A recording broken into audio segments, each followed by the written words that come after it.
All right, so this is news that I've been meaning to talk about after some more news dropped about the IP of Transformers and GI Joe going to Image Comics. Well, they had some creative teams, and they also announced another major announcement that I think we were all kind of hoping for. But I thought it'd just be kind of fun to talk about what they have so far and what they could have in the future.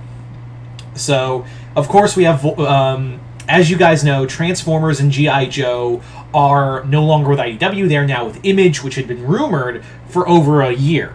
Like, a lot of people were like, yeah, we were just kind of, like, that was the one that was the most rumored, and now it's official. And, yeah. So far, we have technically five titles under this line.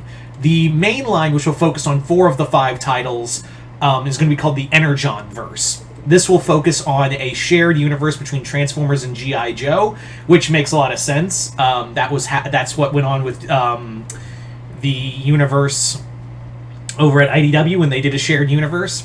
So, but now it's just those two, which makes a lot of sense because this wouldn't be the first time they've shared a universe. It happened all the way back in Marvel, too. So, there you go. Now, the Energon Verse will focus on four titles. The first, of course, was Void Rivals, which is Robert Kirkman's book. This issue 1 had dropped recently, and other books will be coming out shortly. Void Rivals is basically putting out all the stuff and setting up the seeds for both G.I. Joe and Transformers. Then, we have, moving on to our next title, which this is when they announced it, I was like, oh my god, that's so perfect. And that is Transformers, written and drawn by Daniel Warren Johnson. Now, if that name doesn't sound familiar to you, you've probably seen his artwork a few times over at Marvel and a few other places as well. He's done a lot of indie work, and he did some Marvel work. He did a banger of a Beta Ray Bill miniseries, Argent Star. That was an amazing miniseries, and it was criminally underrated. Yeah, he also has done a lot of Image work already. He's also an amazing artist. It's a lot like James Stokoe, where he's a great art. He's also not only a great writer, but his art is also just brilliant. His recent comic, Do a Power Bomb, over at Image, which I want to read, even though it's very wrestling inspired, and I'm not the biggest wrestling fan. But I will say I do want to check out Do a Power Bomb. That's the name of the comic. If anyone's like, why the hell does he keep saying do a power bomb? I'm not going to power bomb anybody. Nope, that's just the title. So, Daniel Warren Johnson, I was like, holy shit, Daniel Warren Johnson's going to be writing and drawing the Transformers book, which admittedly, it does make me wonder how long he's going to be on this book, doing the writing and drawing. Obviously, Warren Johnson is working on other titles as well, and doing the lifting of writing and drawing a book, that's got to be some hard work. So I do hope he stays on for as long as they can keep him.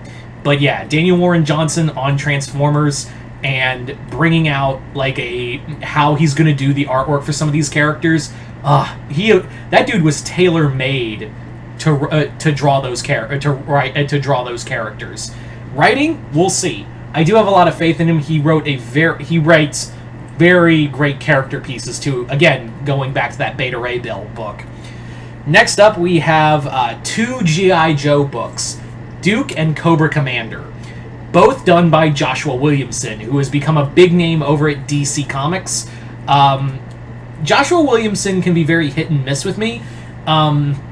But I am excited. I do think he's got I do think he's a great idea guy, as well as he's good at when you want to do like a fast-paced event kind of story, which I feel like that's what we'll be getting.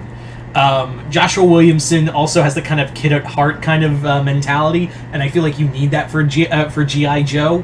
But it is interesting they're not doing a full-on G.I. Joe title right out the gate. I find that fascinating that we're not getting like a full-on G.I. Joe title right out the gate. It's just going to be Duke and Cobra Commander. So I imagine we're seeing what these two comics are going to be are like the formation of G.I. Joe through the eyes of Duke and Cobra Commander. I think that's what I think we will get a G.I. Joe title. I know I'm getting to that other book. Give me a moment.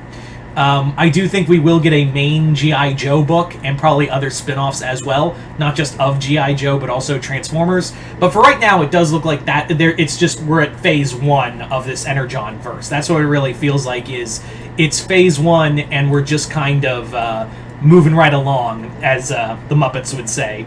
We're just kind of moving right along and slowly putting the building blocks between this, Transformers, and Void Rivals as well. So I'm very excited for that. And finally is the news we were all hoping to hear. This is the news that made me go, yes, I'm so happy this is happening. And that is Larry Hama is getting to continue his G.I. Joe comics. Yes, we were all worried that after issue 300 of IDW, that was going to be it. We were all basically like, oh no, is he not going to be able to finish his book? Is that like going to be the thing? Is like he's not going to be able to finish his comic? Because I think we, myself included, was like after issue 300 ended, and that was the end of the last G.I. Joe comic that IDW did. It was like, oh no, is Larry Hama going to be able to do this? Because keep in mind, he's been doing this since the Marvel books of G.I. Joe, and it's all been canon. Like, they've all kept it in canon. So, were they going to reboot it? Were they even going to let Hama write them? No. Turns out that, yes, Larry Hama is continuing not just with his G.I. Joe comic, but he's continuing with issue 301. That's right, it's still keeping the numbering. Yeah. And I also find it fun that it's going to start with issue 301, and it's probably going to feel like a number 1 issue. I'm very excited and very happy that Larry Hama gets to continue his G.I. Joe book, because, like I said, the man has worked very hard on that comic. He has been more or less... Hama's just been sitting in the background writing his comic, and yes, I'm aware that comic doesn't make banger numbers. But hey, the man just likes to sit in his corner, write his G.I. Joe universe, and basically that's it. And I think a lot of people were like, oh no, what about Hama? He's worked really hard on this. Guys, leave Hama alone. He hasn't done anything to you. Don't ruin it. And I think even like Robert Kirkman and everyone else was like, hey Hama, hey Larry, yeah? You want to come write G.I. Joe for us? Yeah. I feel like that's the thing, is that I feel like that was one of the ideas, because one of the things about independent work is that it's very creator. For most part, I understand that there is some cutthroat shit going on in the comic industry, even independent. But for the most part, independent comics are very, they want to be writer friendly as possible. So I imagine that they were like, hey, Larry, come on, you can keep doing the book over on our end. It's not gonna hurt anything. So, yeah. All in all, I'm very excited. I think of the titles, while I am happy that Larry Hama's continuing his number, and they didn't even renumber. That's the other thing I love, is that they're not even gonna bother renumbering it. It's just 301. Have fun looking for the other 300 issues, assholes. But yeah, so I'm very excited for that. But of the comics, I think Daniel Warren Johnson is the comic I'm going to be even though, yes, Void Rivals has started, I will say that Daniel Warren Johnson's Transformers, I'm there. I'm already there. Daniel Warren Johnson and doing Transformers, writing and art. So, yeah. You guys tell me in the comments below, what do you guys think of the creative teams behind the Energon verse? Are you guys excited? Are you guys not? Are you guys also happy that Larry Hama's continuing his G.I. Joe comics? And what are you hoping for the future of this Energon verse? Just comment below, let me know. We'll talk about crossovers another time. Let me state that let's not talk about crossovers for right now. Let's just focus on the here and now and build this place right now. Anyway, so yeah, just comment below, let me know, and once again, hope you all enjoyed this. I'm Mr. Multiverse. I'll see you next time in the Multiverse.